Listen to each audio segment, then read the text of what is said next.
Halo sahabat, salam sejahtera bagi kita semua. Pikiran adalah ruang tempat di mana kita mengaktualisasikan diri. Sebuah proses pembelajaran.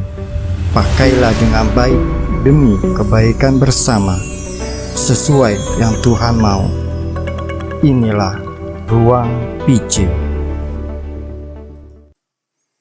Salam sejahtera bagi kita semua, dan semoga kita semua dalam keadaan yang baik dan aman. Senang sekali bisa berjumpa dengan sahabat semua.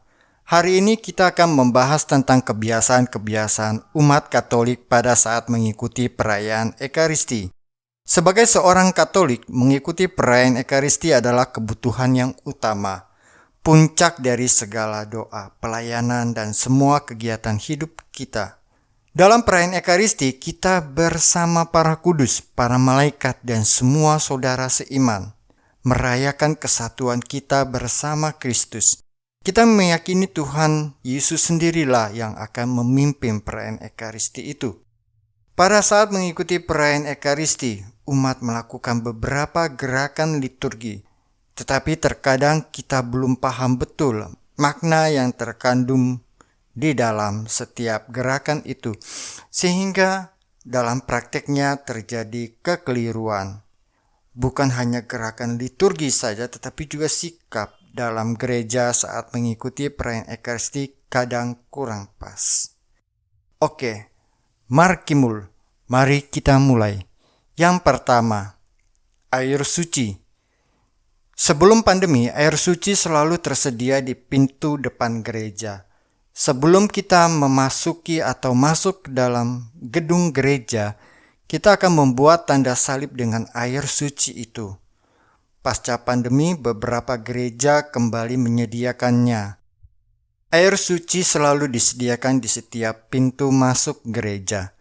Tindakan mengambil air suci dan membuat tanda salib sebelum masuk ke dalam gedung gereja adalah tindakan untuk mengingatkan makna pembaptisan, yaitu pertobatan, pengudusan, kehidupan baru dalam Kristus bersama Bapa dan Roh Kudus, serta pengusiran roh jahat dan tanda pemurnian diri.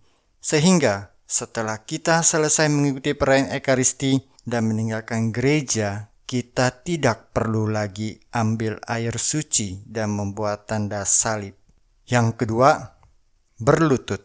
Ketika memasuki gedung gereja dan akan menempati tempat duduk, kita biasanya berlutut sebagai tanda penghormatan kita kepada sakramen Maha Kudus yang ditatakan di dalam tabernakel, atau membungkuk bagi mereka yang kesulitan berlutut seperti para lansia. Namun entah karena terburu-buru atau ada alasan tertentu, sehingga beberapa umat yang masih keliru dalam mempraktekannya dengan gaya ala-ala penghormatan kerajaan. Berlutut yang benar adalah lutut kanan menyentuh lantai dan dengan sikap hormat.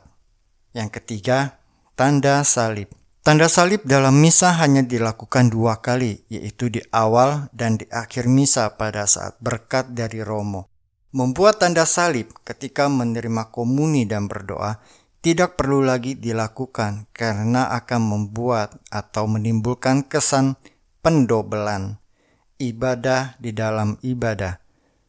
Dalam perayaan Ekaristi, mulai dari perarakan menuju meja altar, saat pembukaan sampai perarakan imam masuk ke dalam sakristi adalah satu kesatuan ibadah yang tidak terputus. 4. Bacaan. Dalam perayaan Ekaristi, bacaan-bacaan kitab suci dibacakan oleh lektor dan imam yang akan membacakan Injil.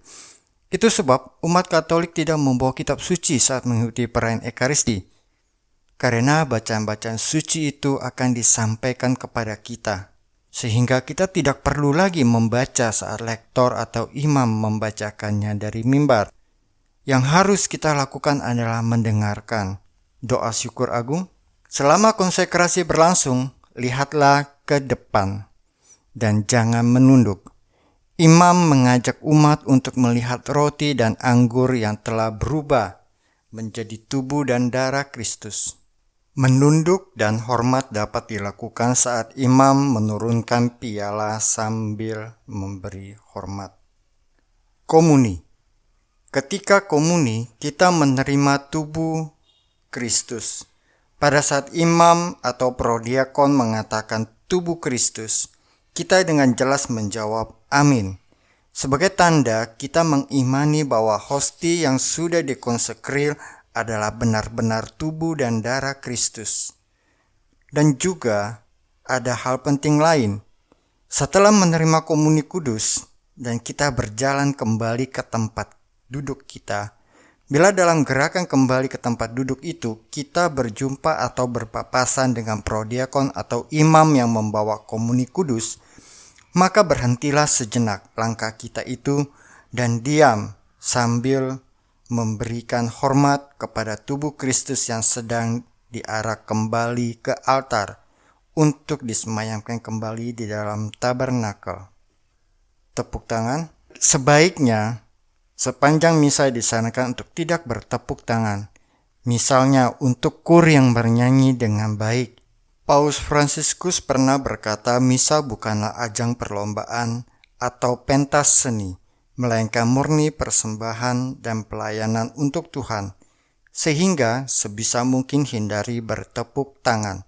Sahabat Ruang PC, demikianlah beberapa hal yang lazim dilakukan umat saat mengikuti perayaan Ekaristi, tanpa disadari bahwa tindakan itu tidak sesuai dengan anjuran tata perayaan Ekaristi. Semoga dengan perjumpaan kali ini akan membantu kita untuk lebih menghayati lagi tata perayaan Ekaristi yang lebih baik. Semoga dengan demikian juga akan membantu pengembangan iman kita. Amin. Jumpa lagi di episode lainnya. Terima kasih. Sahabat Ruang PC, demikian episode kali ini. Silakan tulis komentar Anda untuk saling berbagi.